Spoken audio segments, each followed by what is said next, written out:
Kilo vermek mi istiyorsun? Kilo almak mı istiyorsun? Yoksa yaşadığın bir sağlık problemine çözüm mü arıyorsun? Bunlar yemek sırası değiştirir. O zaman sizinle sağlıklı bir akşam yemeği menüsü hazırlayalım mı? Lif, protein, karbonhidrat sırasına göre. İyi bir akşam yemeği dediğin için sana ekstra bir piyango daha vermem lazım. İyi bir şey olmasının sırrı değerli dostlar, tüm bunları yediğinizde bunların oluşturacağı oksidatif stresi neyle temizleyeceksiniz? Bu akşam yemeğinden sonra tatlı yesem beni nasıl etkiler?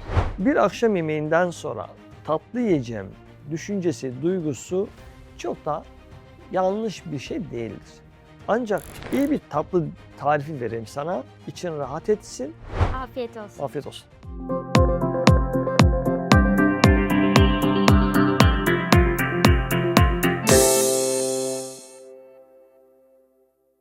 Merhabalar hocam.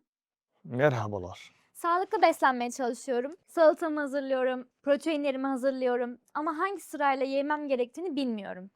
Neden önce ekmeği değil de salatayı yemeliyiz mesela? Kilo vermek mi istiyorsun? Kilo almak mı istiyorsun? Yoksa yaşadığın bir sağlık problemine çözüm mü arıyorsun? Bunlar yemek sırası değiştirir. Eğer kilo vermek istiyorsan proteinle başlıyor olmak akıllıcadır. Eğer kansızlık gibi bir problemin var, bunu çözmek istiyorsan tuzla başlamak, sirkeyle başlamak akıllıcadır. Eğer ki glisemik indeksi düşük gıdalarla beslemen gereken insülin direnci gibi bir problemle yaşıyorsan senin burada yapacağın şey mutlaka başlangıcını bir sulu çorbayla yapman daha akıllıcadır. Ve o çorbanın da mümkün mertebe dengelenmiş, yani bir mercimek çorbasından bahsetmiyorum. Daha dengeli bir sebze çorbasından. Yine mercimek çorbası koyabilirsin ama dengelemek akıllıcadır. Dolayısıyla eğer diyabetle ilgili bir problem yaşıyorsan yağlı bir ürünle başlamak en akıllıcasıdır. Bunların hepsinin mantığını da izah edeyim sana. Birincisi proteinle başlamış olman. Protein dediğimiz gıda aslında bir tokluk hormonunun aktivasyonunu sağlar. Dolayısıyla kilo vermek isteyenler için akıllıcadır. Söz konusu olan yağla başlamak bir glisemik indeksin en güçlü yönetim halidir. Dolayısıyla insülini en son uyarır. Bu yüzden yağlı bir ürünle başlamış olmak, yani bunu nasıl yaparsınız? Mesela zeytin burada iyi bir yağlı tohumdur. Ceviz, fındık, badem gibi bir şeyle başlamış olmak doğru bir tercih olmuş oluyor.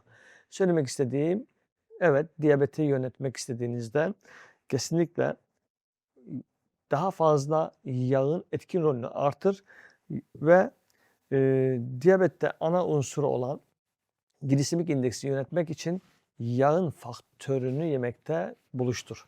Bu da bizim insülin olan ihtiyacımızı azaltır.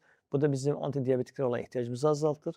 Dolayısıyla sıralamayı bu kurallar çerçevesinde gerçekleştirebilirsin diyorum. Hocam o zaman sizinle sağlıklı bir akşam yemeği menüsü hazırlayalım mı? Lif, protein, karbonhidrat sırasına göre. Evet, güzel bir akşam yemeğinin amacı öncelikle gün içindeki yıpranmış yapıları onarmaktır. Bunu hep atlarız. Gün boyu yıpranmış bir hücre nasıl onarılır? Antioksidanlarla onarılır. Dolayısıyla bir akşam yemeğinde olmazsa olmaz bir antioksidan kaynağına ihtiyacınız var.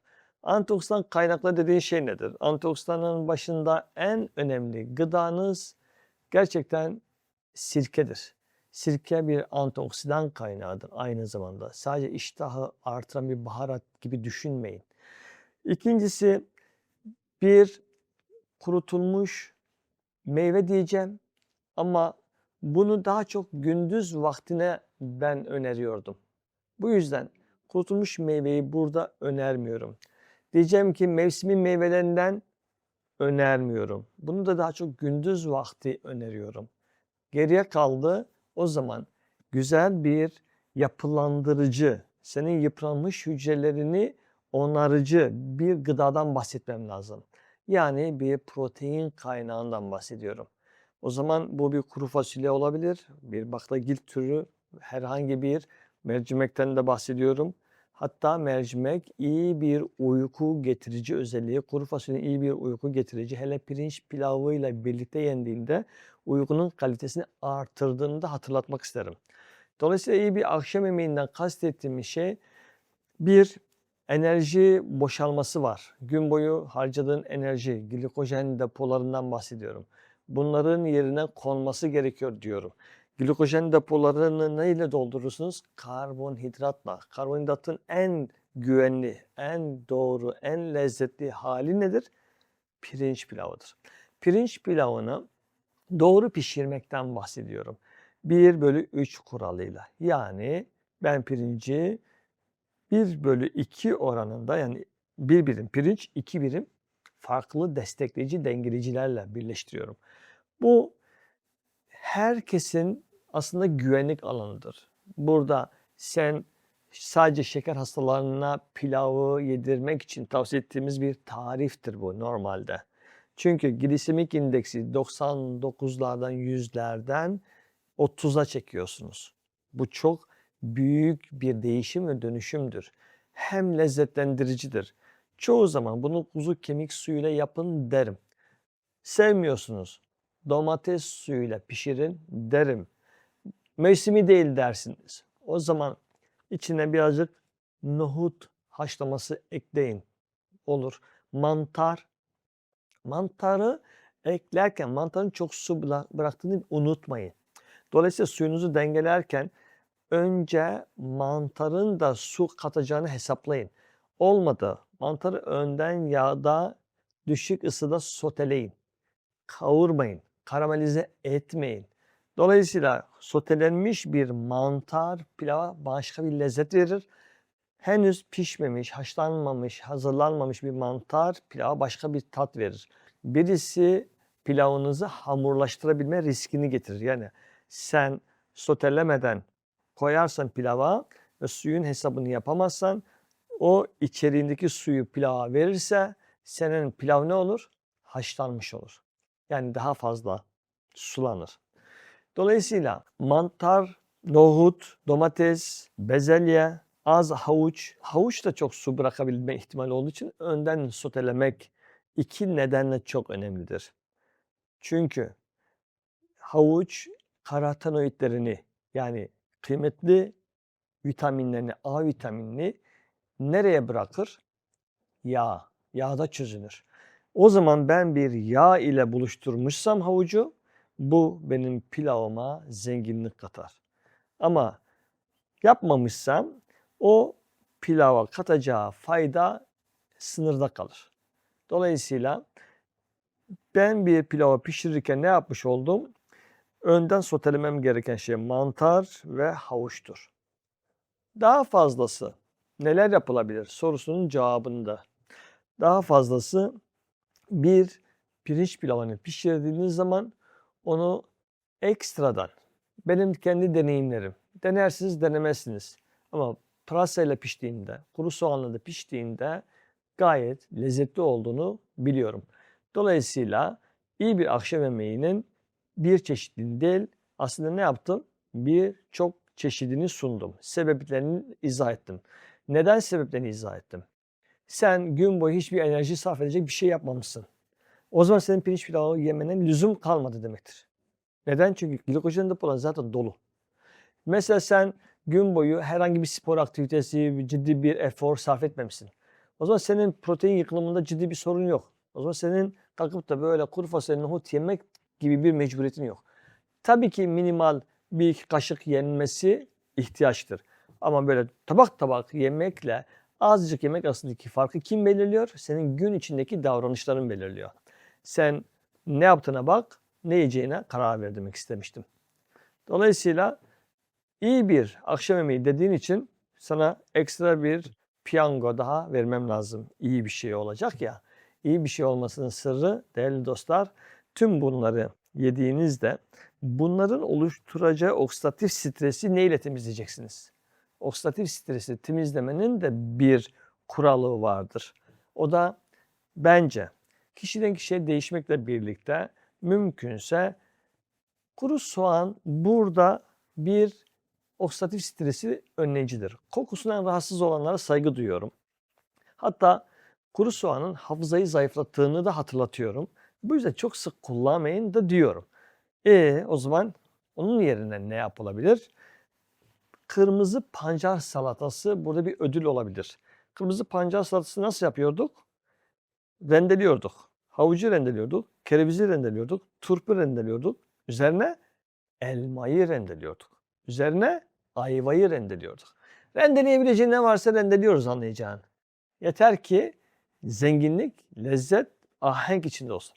Çok uç renkler koymuyoruz. Burada yaptığımız bu ürün üzerine bolca zeytinyağı, avuçlarımızla ovalıyoruz. Ovalamasanız yine amaç hasıl olmuyor.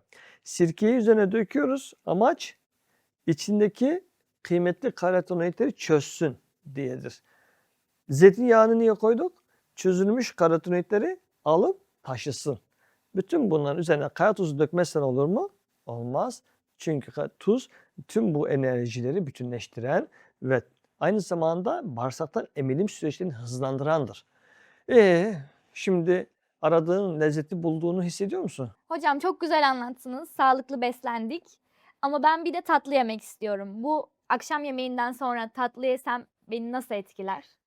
Şimdi bir insan canı tatlı istiyorsa yaşama sevincine sahiptir derim. Çünkü yaşama hayali, amacı bizi tatlı yeme iştahına yönlendirir. Dolayısıyla vücudun acil eylem planı olarak tercih edilen enerjinin acil eylem beyanıdır.